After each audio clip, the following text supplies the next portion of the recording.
Thank you, Deputy Clerk. I will call the meeting to order. This is a meeting of the Committee of Adjustment on January 19th. We have Council Sutherland and Deputy Mayor Carlton and myself in the council chambers, and online we have Council Colburn and Council Pringle. Approval of the agenda. Is there any add-ons to our agenda here today? Seeing none, the agenda be approved as presented. Someone to move it on the floor, please. Moved by Councilor Colburn, second by Councilor Pringle. Any discussion on the motion before us? Seeing none, a show of hands, all in favor? Opposed? The motion is carried. Declaration of pecuniary interest to declare any time you see fit during the meeting. We're down to the minutes of the previous minutes. The recommendation is that the minutes of the Committee of Adjustment meeting held on June 21st, 2022 be approved. Someone to move put it on the floor, please. Moved by Councilor Sutherland, second by Deputy Mayor Carlton. Any discussion on the motion before us? Seeing none, the show of hands, all in favor? Opposed? The motion is carried.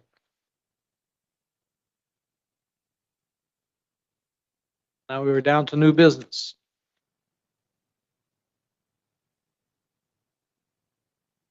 This meeting of the Committee of Adjustments to consider the application consent for Keith Kirk under Section 53 of the Planning Act regarding a property located at 302-126 Gray Road 170, Child Lake.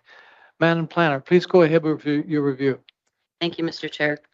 There have been no requests for deferral or withdrawal of the application. Notice of this consent in accordance with Ontario Regulation 197-96 made under the Planning Act was given on June 13th, 2022 by ordinary mail to all property owners within 120 meters of the property, which is subject to the application and to all the required agencies. Notice was also posted on the subject lands and the township's website. If you wish to be notified of the decision of the Committee of Adjustment, you must make a written request to the Secretary Treasurer of the Committee. Only a person or public body that requests a notice of decision of the committee in respect to this proposed consent may submit an appeal. Thank you, Madam Planner. Please go ahead with the application. Thank you, Mr. Chair. So what is being proposed through this application is a surplus farm dwelling severance. The application is in accordance with county and provincial policy.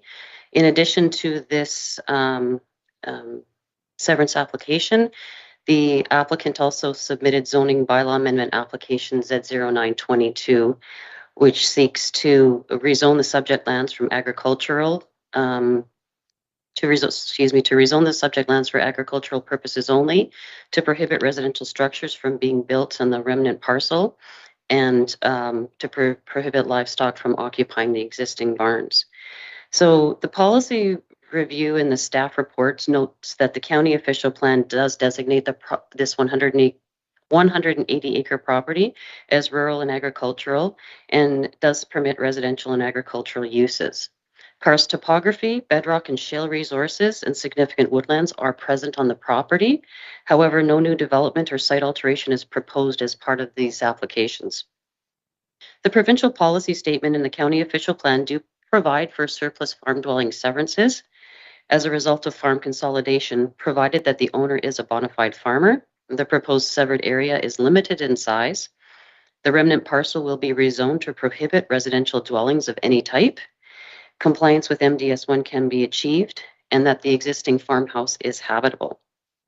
So the planning justification report was submitted by Questa Planning Consultants, and it identifies the area to be severed as typically the area that has been associated with the residential portion of the property. The proposed setback to the new rear property line is 10 meters, and to the new side yard is 15, and that would incorporate the existing driveway. Staff support the proposed lot dimensions, recognizing that's the most logical approach to separate the residence from the larger farm parcel, because it incorporates the dwelling, the septic system, the well, the driveway, and appropriate setbacks to property lines. MDS was required through Guideline 9, and it does require a setback where a new lot is proposed through a surplus farm dwelling severance, and the livestock facility is located on the original lot. MDS wasn't calculated in accordance with that guideline because the application is proposing to terminate the barns being used as livestock operations. So they would be rezoned for storage purposes only. The planning justification report, it didn't address whether or not the existing dwelling is habitable, and it doesn't contain any structure information. So staff are recommending that the applicant provide a letter from a BCIN designer or a structural engineer just to demonstrate that the existing farmhouse is habitable. The assessment information that we have on file shows that the structure and the attached garage date back to 1890. There are natural heritage features identified on the property associated with significant woodlands, wildlife habitat, and the adjacent lands. The Conservation Authority provided us with a review of the property, looking at natural heritage features, natural hazards, and the impact of drainage on the property. They identified that the western portion of the subject property has been identified as significant woodland per the County of Grey official plan. The potential presence of species of concern, which would be hartstongue fern, has been identified within the general vicinity of the property. They note the species prefers calcareous, excuse my pronunciation of that, rocks in deep shale, are in deep shade on slopes and deciduous forest. Similar habitat may be present within the mapped area. The area mapped as significant woodland, but the woodland is not within the area that's subject to the severance application. There's no development currently being proposed as part of this severance, and there is no, per the planning report submitted, there's no physical alteration taking place within that significant woodlot to support the expansion of the agriculture operation on the property.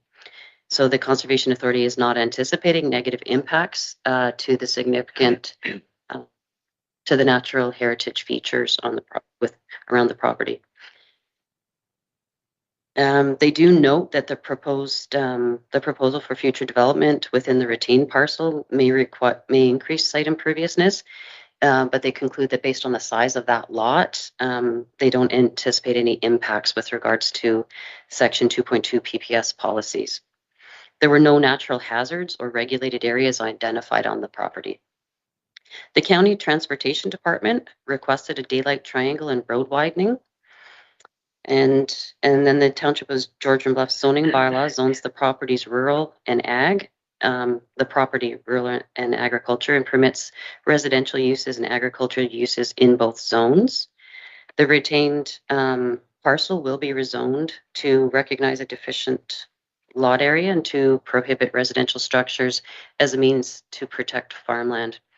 The existing structures will be zoned to prohibit livestock as they are located too close to the new lot and wouldn't meet MDS setback requirements. So comments we've received to date include Hydro One and Bell Canada, who have both no concerns or comments. The Risk Management Office at Grey Sauble Conservation Authority noted the property is not located within a vulnerable source protection area where significant threat policies apply, and they have no further comment. Grey Sauble Conservation Authority noted no objections to the proposed zoning bylaw amendment and consent application.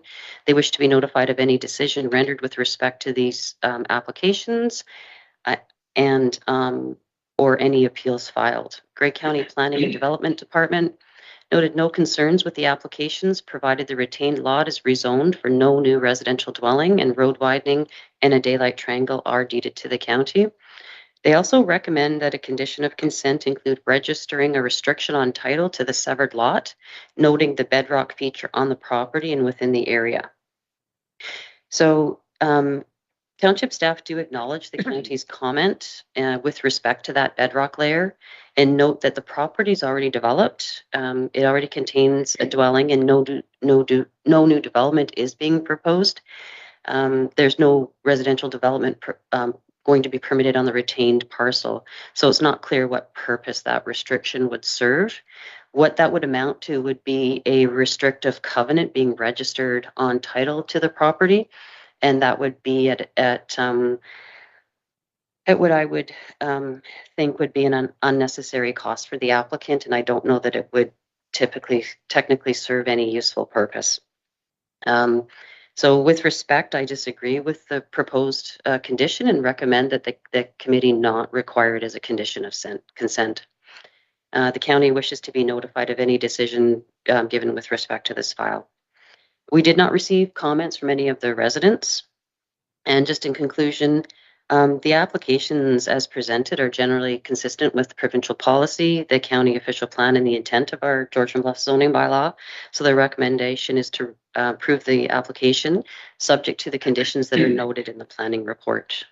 I'm happy to answer any questions the committee may have. Thank you, Madam Planner.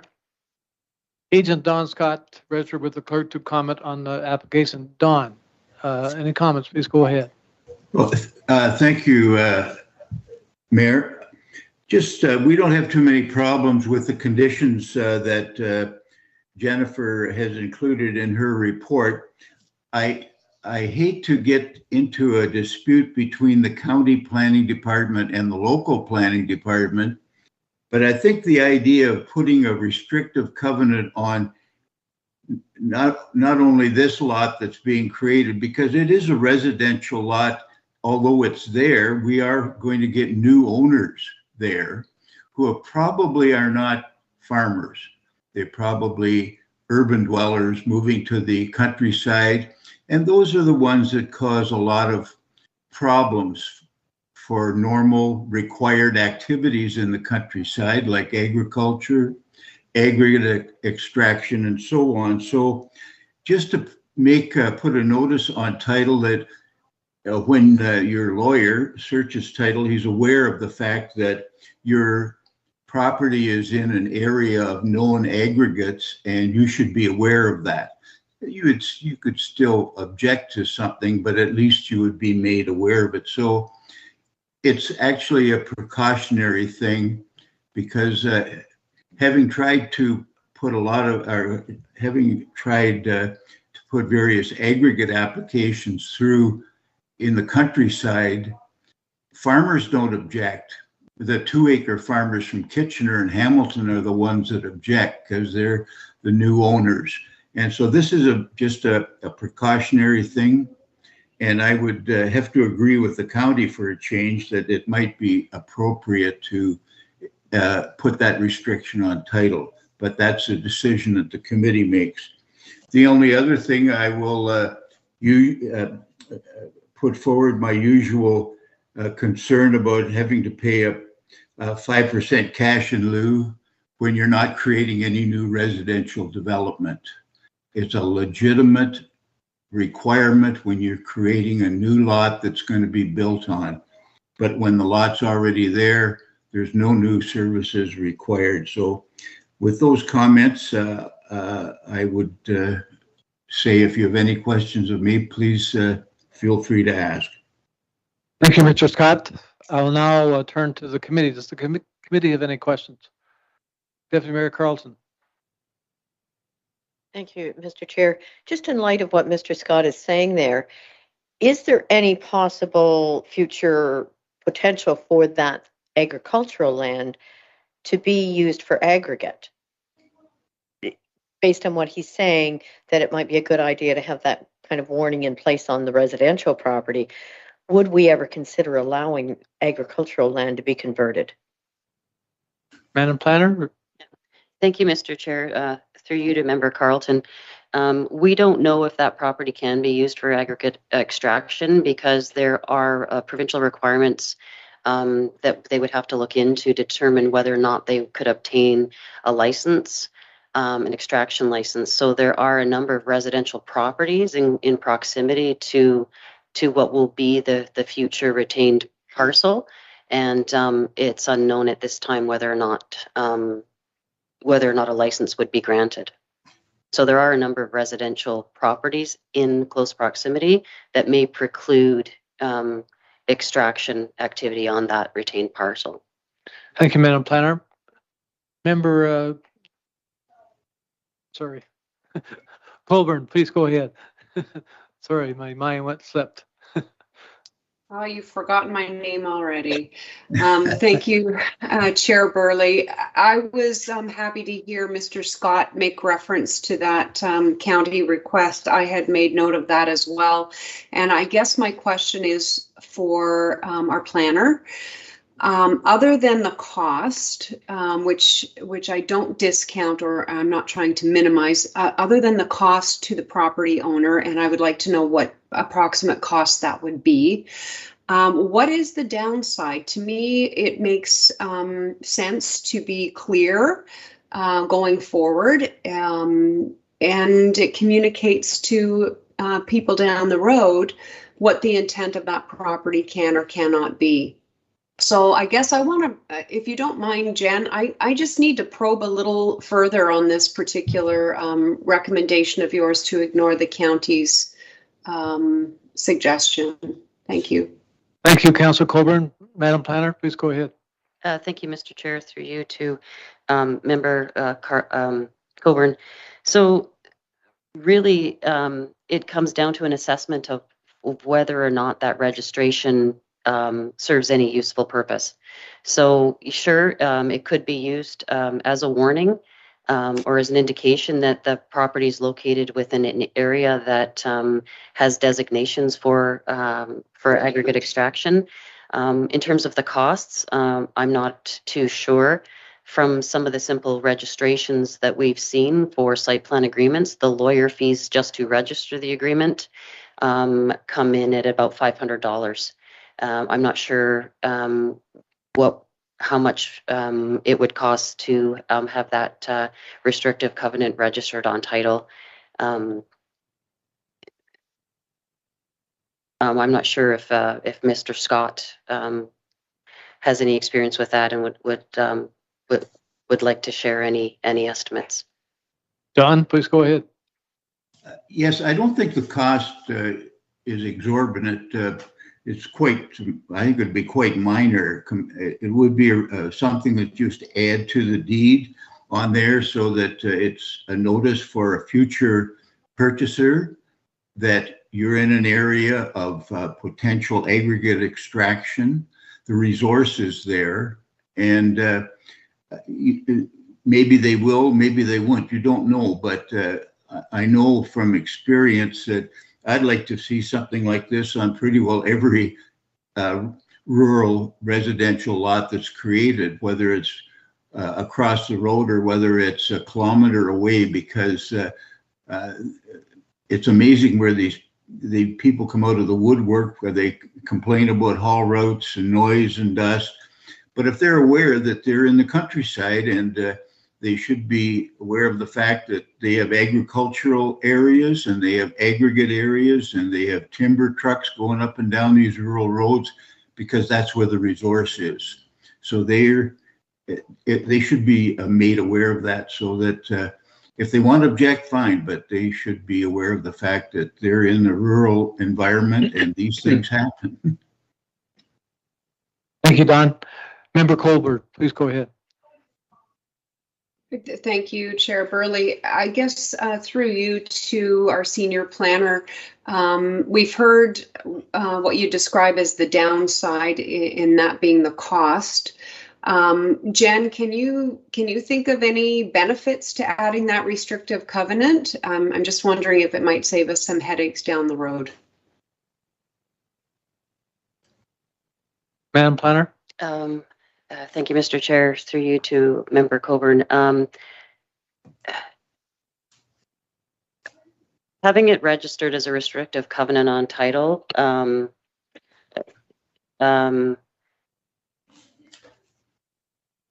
does put a mark on the title.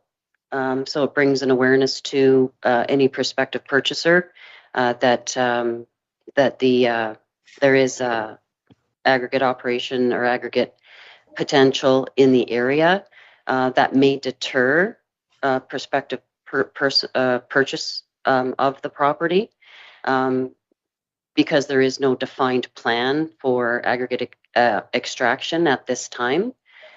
So, in terms of it bringing an awareness, yes, it would, because the lawyer would be required to notify any prospective purchaser that it's there. um, uh, I'm not sure if that answers your question. Thank you, Madam Planner.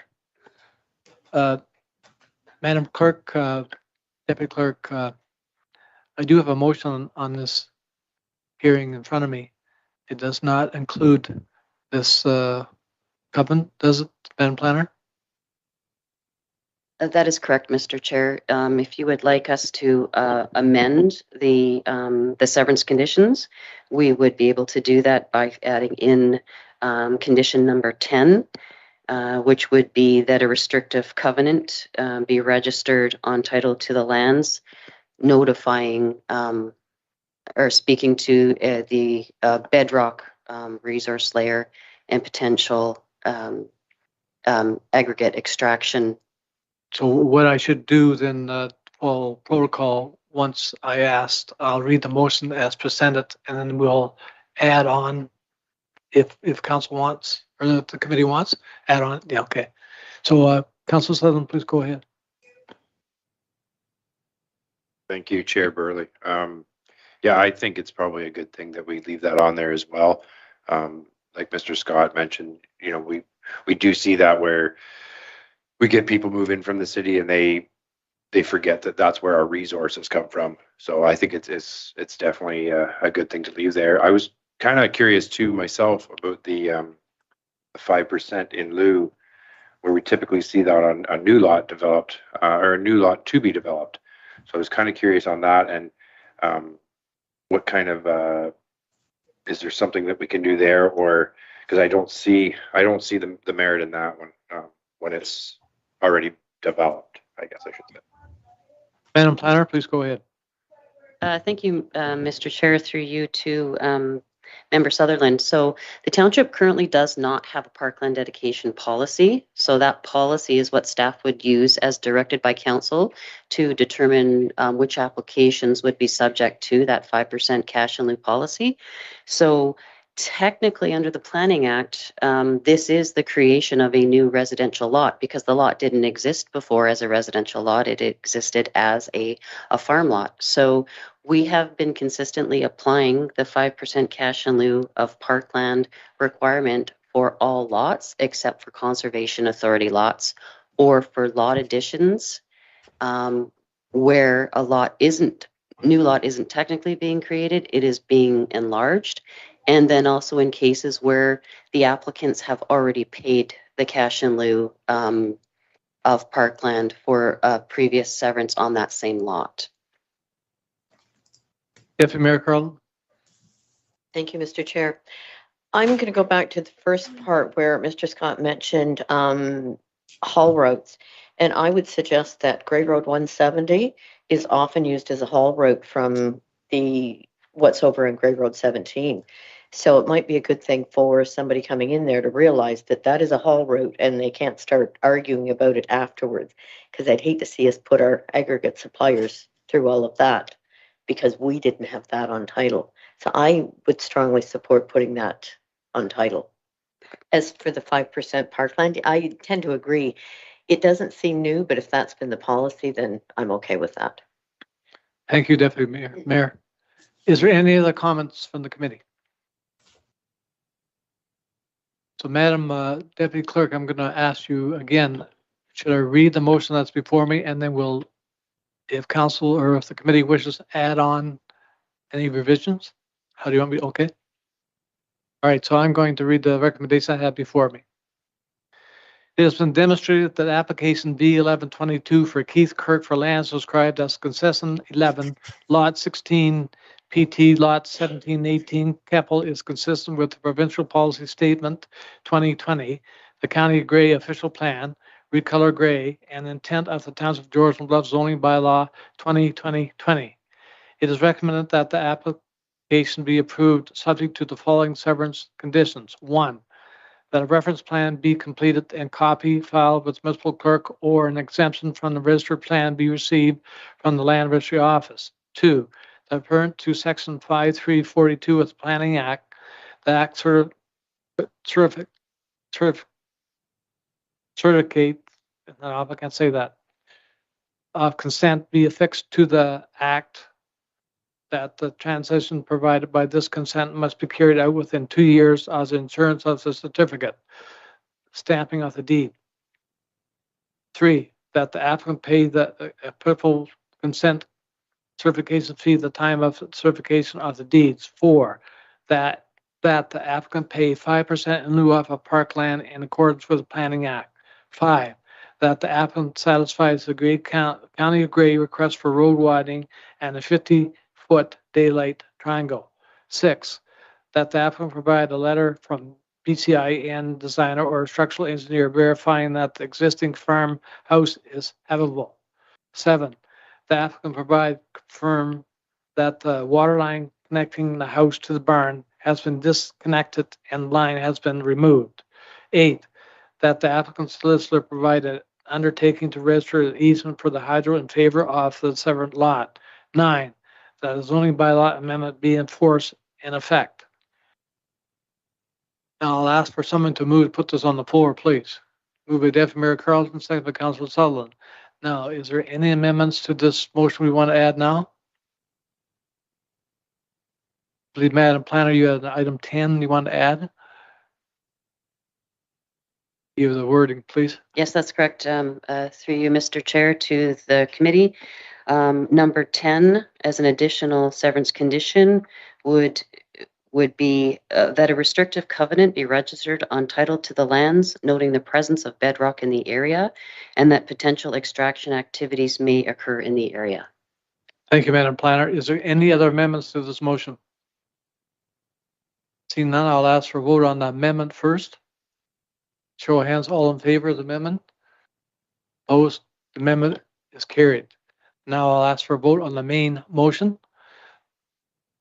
Show of hands, all in favor of the main motion. Opposed, the motion is carried. Okay, is there any further discussion? None. I'll ask for adjournment of this public meeting. Moved by Councilor Colburn, second by Councilor Pringle, that we adjourn. Show of hands, all in favor of adjournment. We adjourn. Thank you. Moving on for our agenda, we're down to our second public meeting.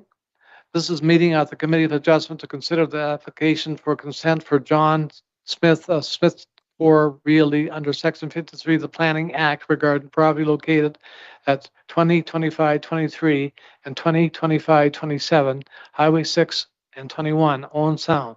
Madam Planner, please go ahead with your review. Thank you, Mr. Chair. There have been no requests for deferral or withdrawal of this application.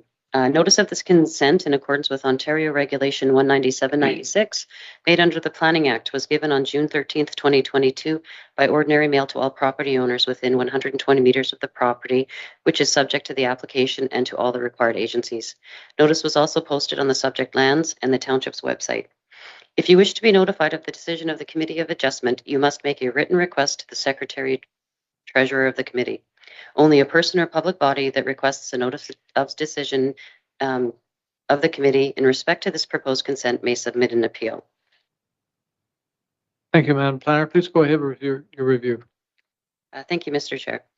So this application involves a property commonly known as the bowling alley on the Sunset Strip. And so the proposal is effectively to separate two properties that inadvertently merged when they were registered in the same name.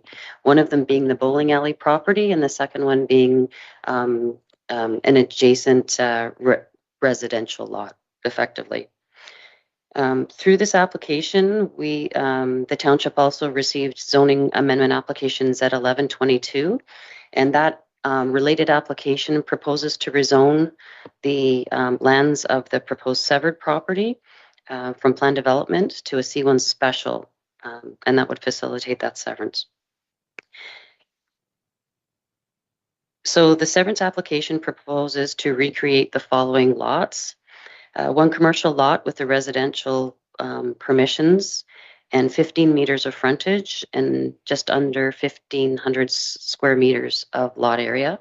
And then the commercial lot, which is the bowling alley property with 52 meters of frontage and approximately 2.24 hectares of lot area. So in the planning report, there is a policy review. identifying that the County of Grey official plan designates the subject property as Sunset Strip area and Niagara Escarpment Plan area, and does permit residential uses and secondary residential uses and commercial uses. There are significant woodlands and significant valley lands present on the property. However, no new development or site alteration is proposed on either property through these applications.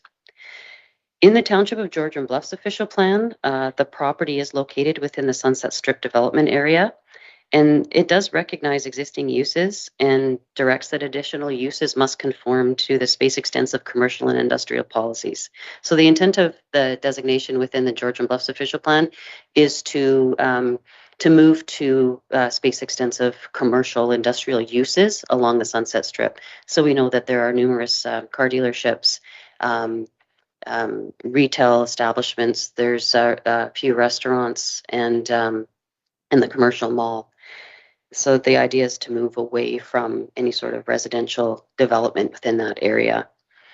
So given that, permitted uses in our official plan don't include residential uses. So we want that the plan envisions that area to be a viable commercial hub, and eventually for those residential uses to cease to exist or to be rezoned for smaller scale commercial operations. So the zoning amendment application that was submitted seeks to rezone that residential property to a C1 commercial special to permit that existing dwelling to remain and operate as a residence while permitting a scoped range of home business uses that would be permitted to operate out of the dwelling. So provincial policy directs us to consider servicing. So the planning justification report that was submitted by the applicant's agent notes that the residential lot is serviced by water from the city of Owen Sound, and that the bowling alley has a well. So further to that planning justification report submitted, the existing service arrangements for this property are not changing. The recreation of the lot is not intended to facilitate any new development on the land. So everything is going to stay the same, servicing included. The PPS directs that natural features and areas shall be protected for the long term. Conservation Authority provided us with their comments and identified natural heritage features on the property associated with significant woodland, significant valley lands, significant wildlife habitat, and the adjacent lands. So there's no proposed development within those features. There is a potential presence of species of concern, being hart's tongue fern, within the general vicinity of the property. And similar habitat is not anticipated on the subject lands. So there's any future development on the property noted, as noted by the Conservation Authority, that requires tree removal should implement the timing windows to avoid the active woodland bird nesting rearing season. It is not anticipated that development would result in negative impacts on these features. Therefore, they're concluding the proposal is consistent with section 2.1, which is natural heritage features of the provincial policy statement. The Conservation Authority is recommending that an engineered lot grading and drainage plan be completed if there's any future development proposed on that severed parcel, which would be the smaller property with the residents. They identified natural hazards on the subject property associated with the flood and erosion potential of the Potawatomi River. The existing development is located outside of that associated hazard area, and as no new development is being proposed, they conclude consistency with section 3.1 of the PPS. So Conservation Authority comments do conclude consistency with sections 2.1, 2.2, and 3.1 of the PPS. The county official plan policies defer to the Ministry of Transportation for development permissions where properties are adjacent to the MTO corridor or within a permit-controlled area. We did receive comments from the Ministry of Transportation indicating that subject to one of the entrances being closed and the property being rezoned to permit the residents with a home occupation and no retail sales, they would support the application. The Township of Georgian Bluffs zoning bylaw zones the subject lands The bowling alley portion is C1, which is a general commercial, PD plan development, which is where the smaller residences, and EP environment protection. The proposed zone change does include rezoning that severed lot to a C1 with exception zone to recognize the development and limit uses on site to those that would be permitted as a home occupation. Through that process, the size of the lot, so the lot frontage and area for both parcels would be recognized, and all structures would be recognized as existing in their current locations. Comments received to date include Enbridge Gas. They note they have service lines running within the area, which may or may not be affected. Any service relocation required would be at the cost of the property owner. Bell Canada and Hydro One noted no comments. The Risk Management Office at Grey Sauble Conservation Authority noted the property is not located within a vulnerable source protection area, and they have no further comments on the application under the Clean Water Act. The Grey Sauble Conservation Authority noted no objections to the proposed zoning amendment and consent application. They recommend an engineered lot grading and drainage plan be provided for any future development proposal within the severed parcel, and they wish to be notified of any decisions or appeals on the applications. County Planning Department noted no concerns, provided positive comments are received from the Conservation Authority and the NEC staff. The Ministry of Transportation provided us with comments noting that they would support the C1 special zone provision to include a detached dwelling, a home occupation in accordance with Section 510. So in our zoning bylaw, Section 510 is the home occupation provisions. A business or professional office, and provided they are compatible with neighboring uses. Retail operations must be excluded from the proposed zone provisions. The ministry will require a draft zoning bylaw for their review and approval, and any future development on the severed or retained parcels will require MTO review, approval, and building and land use permits. MTO reserves the right to request a full stormwater management report for their review and approval. And as a condition of consent, they will require the removal of one of the entrances to the proposed retained bowling alley parcel. The owner must obtain an MTO encroachment permit, and the entrance must be physically removed and inspected by the MTO prior to the MTO providing clearance on the condition, severance condition. The Niagara Escarpment Commission notes that the subject lands are not located within the Niagara Escarpment area of development control, but are designated urban area by the Niagara Escarpment Plan. Permitted uses within that urban area are subject to conformity with the development criteria of the NEP, the development objectives of the urban area designation, and zoning bylaws that are not in conflict with the Niagara Escarpment Plan. NEC staff have no objection to the proposed consent or zoning bylaw amendment with regard to these policies. They request a notice of decision on the application. We did not receive any written comments from any of the property owners that were circulated. And just as a conclusion, it's recommended the application be approved subject to the conditions noted in the planning report. And I'd be happy to answer any questions. Thank you. Thank you, Madam Planner. Agent Mr. Ron Davison and property owner Mr. Smith registered to speak to the applicant. Ron, are you going to speak to this application? Yes, sir. Go ahead. Yeah, okay. So, yeah, thank you. And Jennifer again did a thorough job in explaining the proposal. Last week when your committee were wearing their other hats as council or committee of the whole, we dealt with a zoning bylaw amendment application, and you heard my little rant about MTO's comment. We knew that was coming. The county and Jennifer and John Smith and myself met with MTO to talk about their different concerns before the applications were filed. It is a really tough pill to swallow if your name is John Smith and you have to stop up and close an entrance that the ministry constructed when they upgraded the highway not so long ago. And it's not just a matter of losing an entrance. It's the cost associated with it. I'm guessing it would be in the tens of thousands of dollars. Like, I mean, would it be 20,000 or 30,000 by the time you, well, first of all, hire an engineer to get it done, and then actually hire a contracting company to do it? It just seems pointless. So, you know, I gave you that rant last week, and I do apologize for that, but I thought I should get that off my chest again. Bottom line, though, is I'm not sure what you can do about it. MTO, as you're quite aware, carries a very big stick, and they're swinging it right now, which is unfortunate. As for the other conditions, certainly acceptable, and I thank you for your time. Thank you, Ron. I tend to agree with what you're suggesting, and we have to move forward. Questions for the committee? Councillor Sutherland, please go ahead. Thank you, Mr. Chair.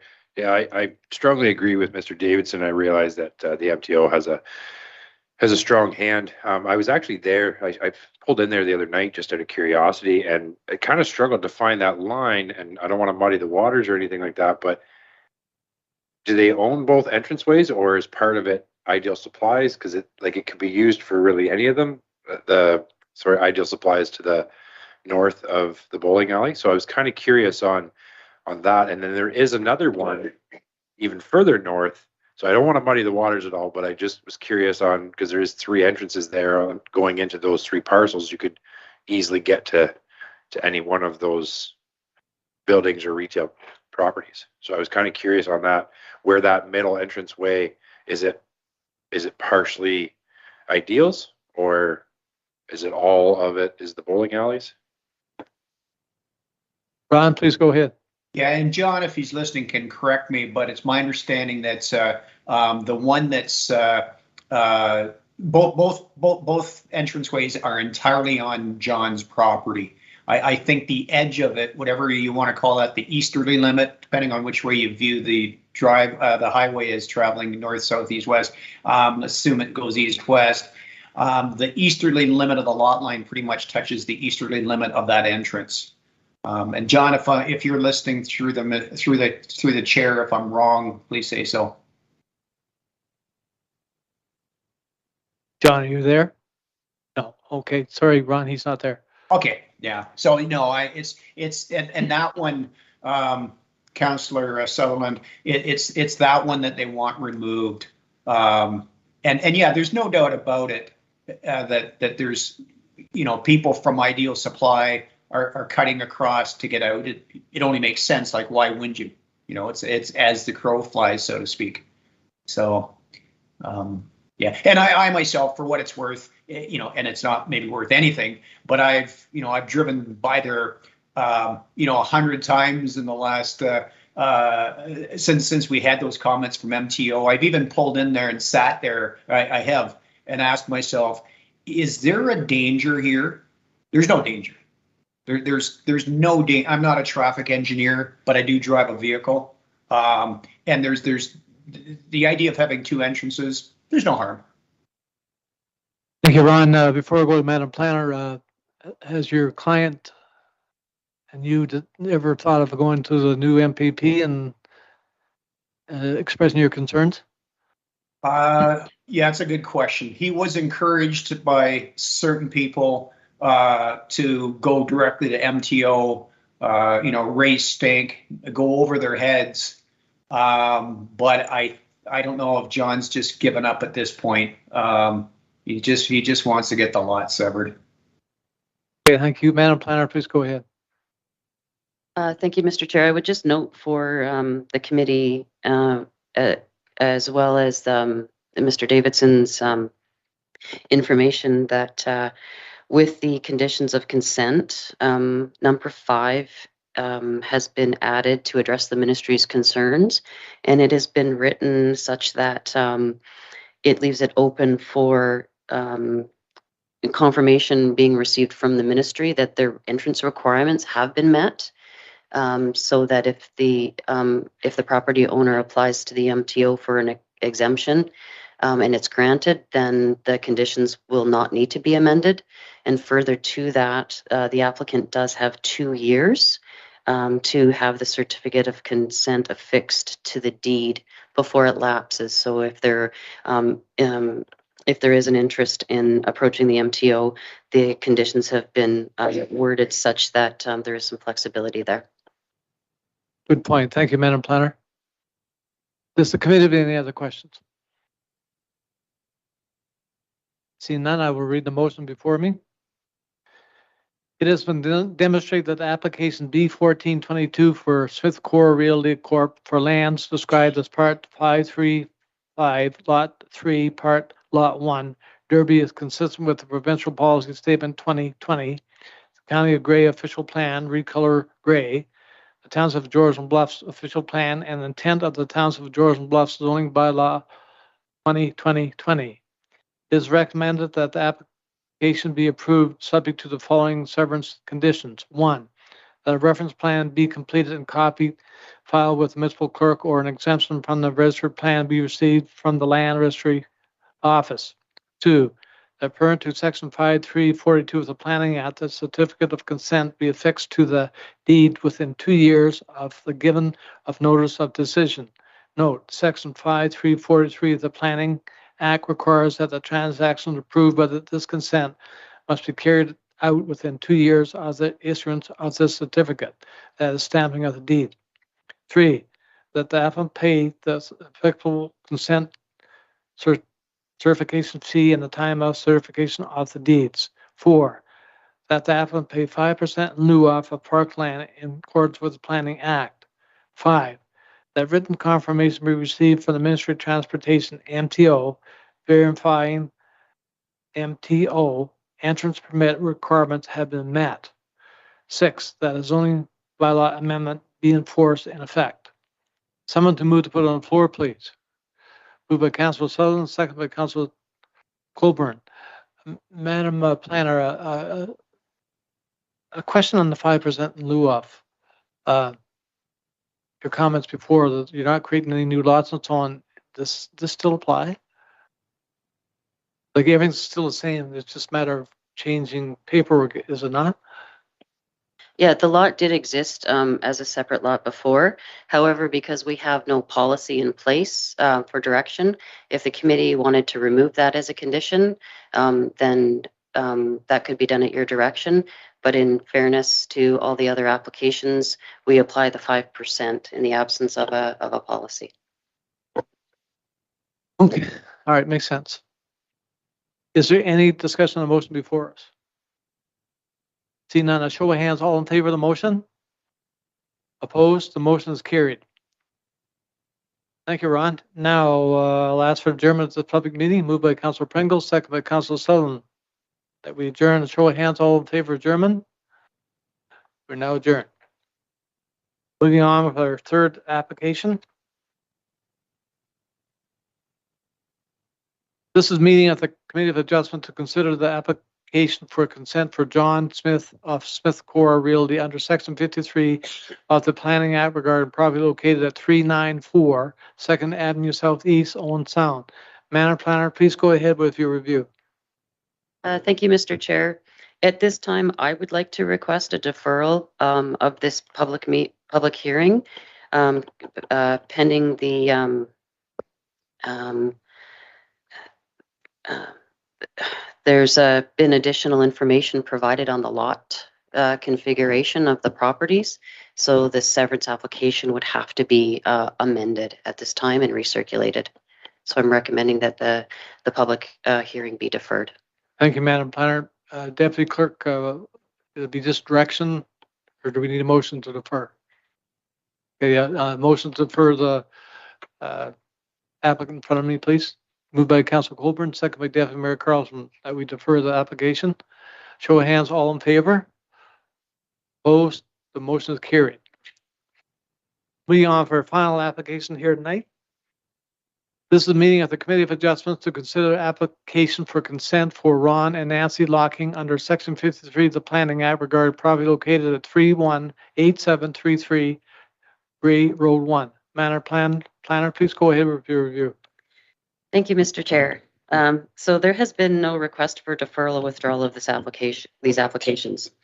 Notice of this consent in accordance with Ontario Regulation 19796 made under the Planning Act was given on June 26, 2022 by ordinary mail to all property owners within 60 meters of the property, which is subject to the application, and to all the required agencies.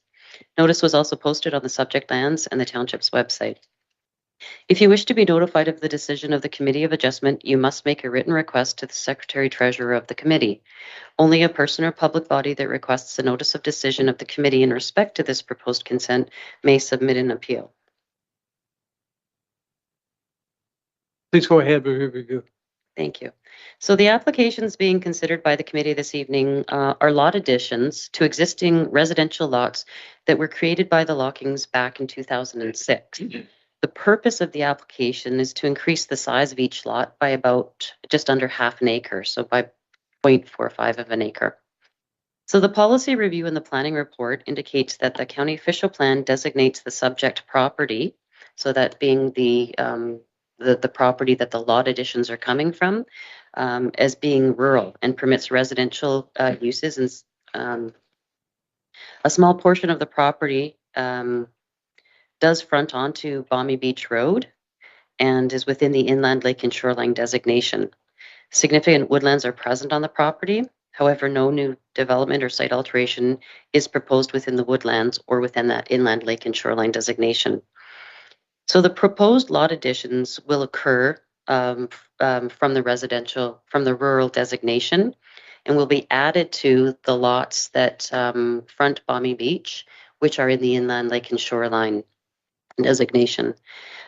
This lot addition process is permitted under the rural lot creation policies.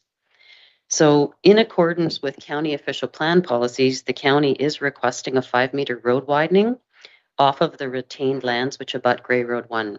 So the subject property abuts Grey Road 1 at one end, and on the other it's Balmy Beach. So the portion of the property that abuts Grey Road 1, the county policy is to request a 5-meter road widening. The applicants will be required to incur the costs associated with the transfer of the land to the county, and the requested road widening has been included as a condition of consent as requested by the county. Natural heritage features confirmed on or adjacent to the subject property include significant woodland and potential for threatened or endangered species. The Conservation Authority, in their comments to us, noted that the woodland feature throughout the eastern side of the property is identified as significant woodland in the county official plan. And at this time, there is no tree removal proposed. The Conservation Authority noted that there is records indicate the potential presence of species of the endangered species, northern myotis, within the general vicinity of the properties. They recommend contacting the Ministry of the Environment, Conservation and Parks to ensure future proposed development is in accordance with provincial and federal legislation protecting endangered species. The conservation also noted that the property is within 120 meters lands adjacent, and development does have a potential to result in negative impacts to the natural heritage features. And for future proposed development, they were recommending the implementation of timing windows for tree removal to avoid the active woodland bird nesting rearing season from May 1st to August 15th, and in accordance with the Federal Migratory Birds Act, and that tree removal be limited only to accommodate the proposed development. With this, they would no anticipated negative impacts, and an EIS would not be required to support the proposal. So they're concluding that at this time, the proposal is consistent with the Natural Heritage Provincial Policy Statement policies. With regards to Section 2.2 policies that look at drainage, they note the development proposed within the property that is south of 220 Balmy Beach Road will result in an increase in site imperviousness. They do recommend that future proposed development address drainage to minimize any impacts to neighboring properties and in existing infrastructure. They don't anticipate negative impacts at this time. There were no natural hazards identified on the subject properties. So the properties, the subject land, which is the land that is subject to the severances for the lot additions, is zoned rural, as well as shoreline residential along Bummy Beach. And then the lots receiving the additional land are zoned shoreline residential with exception, so SR 24. That site-specific amendment was granted in 2006, and that was to facilitate the creation of those two existing residential lots. The zoning does recognize general development envelopes for both lots. So 220 Bummy Beach has already been developed and contains a detached dwelling. And so the property that's immediately south of it is vacant. And so development is subject to the provisions of bylaw 4 of 2006. And so that's transferred into our current zoning bylaw as Shoreline Residential 24. So if there was any change or there was any desire to develop outside of that defined envelope, then the applicants would have to apply for further zoning relief.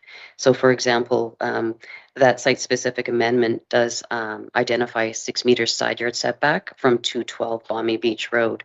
So that 212 is actually further south. So that 6 meters is intended to accommodate any sort of any drainage concerns that would arise out of development. Additionally, the building department does have within their toolkit the ability to require engineered grading and drainage plans at the time of any building permit application. Comments received so far were from the risk management official at the Grace Harbor Conservation Authority, noting that a small portion of the East Linton Intake Protection Zone falls within the northeast corner of the property. However, the severed properties fall outside of the source protection area, so they have no comments. Enbridge Gas noted that should the proposed severances impact services, it may be necessary to terminate gas service and relocate the line according to the new property boundaries. And any relocation required is at the cost of the property owners. Bell Canada noted no concerns with both applications B15 and 16. Hydro One have no comments or concerns at this time. Grace Harbor Conservation Authority has no objections to the proposed severances as described, as it's for lot addition purposes. Please inform their office of any decision made with respect to the applications. They request to receive a copy of the decision, notice of any appeals filed. County Planning Department noted no concerns with the proposed consent applications. The subject property contains significant woodlands. County planning staff recommend receiving comments from the Conservation Authority regarding the natural heritage feature. And County Transportation Services reviewed the applications and have requested a road widening. The county concludes that provided County Transportation Services requirements are met, they have no further concerns with the application.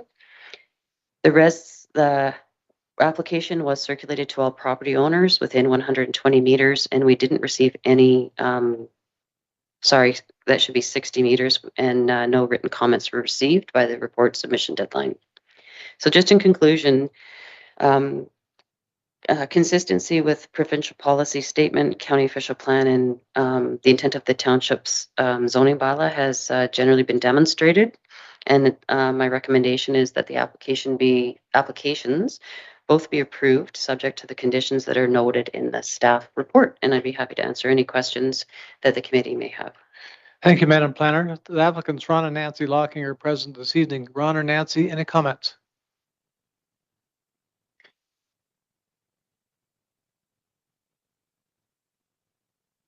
Thank you, Mr. Mayor. Jen, thank you very much for your work on this. This whole thing is really, we're just cleaning up and getting ready to maybe get some wills changed and straightened away. So we're trying to get some properties tidied up behind our son's property. We severed the two lots, one for our son and one for our daughter back in '06. And we were able to put a building plan and everything ready for each one of them. And our daughter decided she liked the cash more than she liked the property. So our son bought it, so he owns both of those properties. He and his wife owns both of those properties. This is an extension. If I listen to our daughter-in-law, she'd like to take the whole bush, but as we agreed, and we've agreed to move it 100 feet further deep, and that gives them a little better access to the backyard and so on, a little more room. That's all this is about, and thank you. Thank you, Ron. Does the committee have any questions or comments? See none, I have a recommendation here which I will read.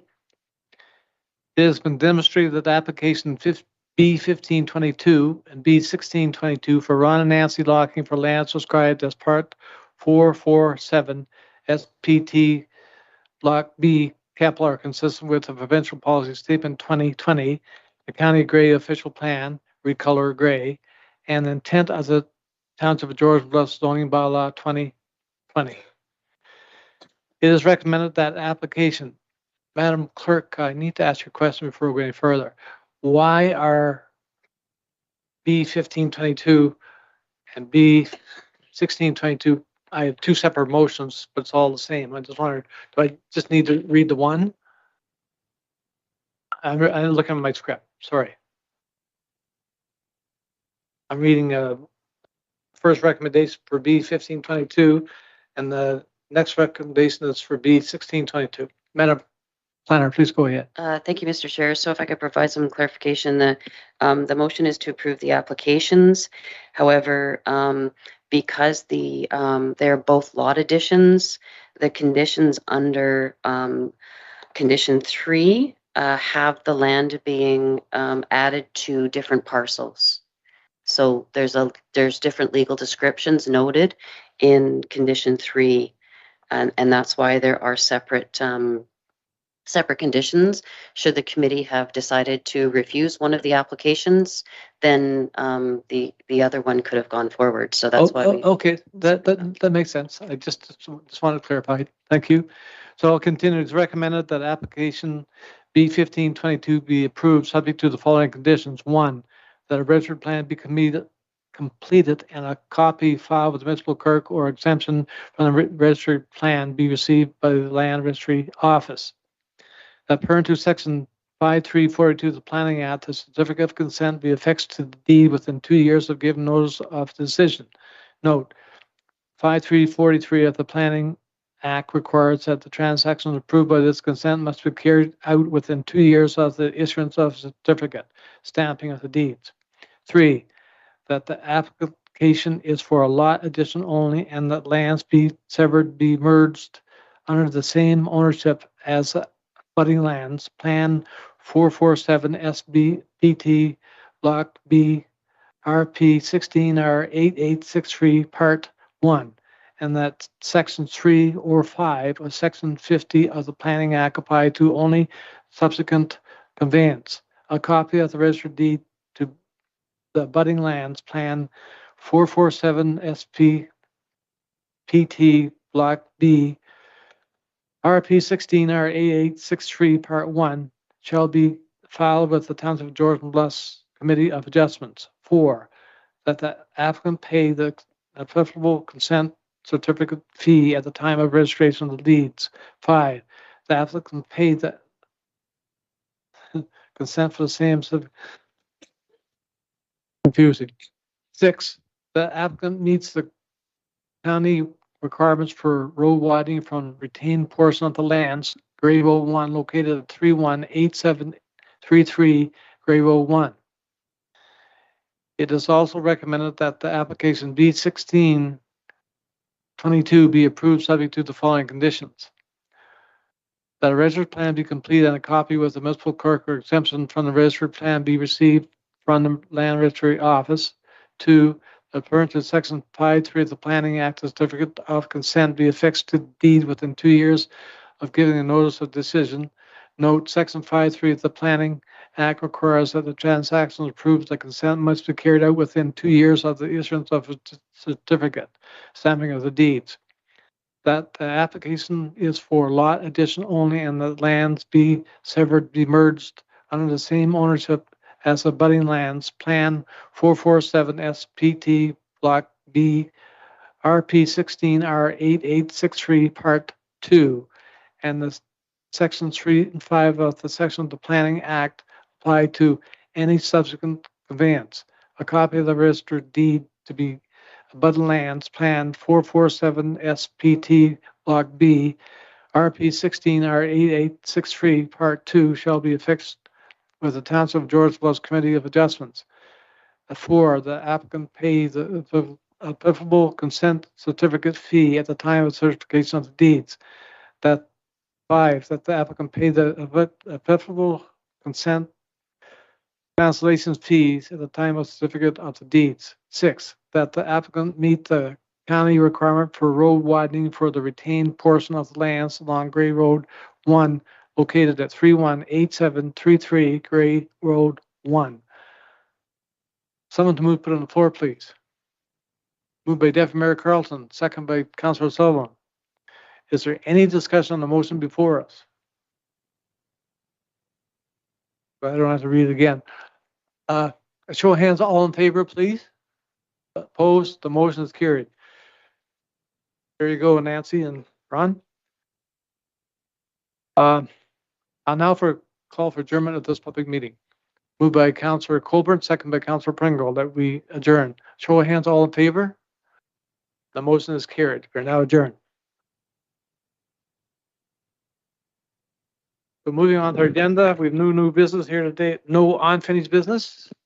Our next meeting of the committee adjustment will be August 23rd, 5 o'clock. I just need one more motion, a motion of adjournment. Moved by Deputy Mayor Carlton, second by Councillor Sutherland, that we adjourn. Show of hands, all in favor.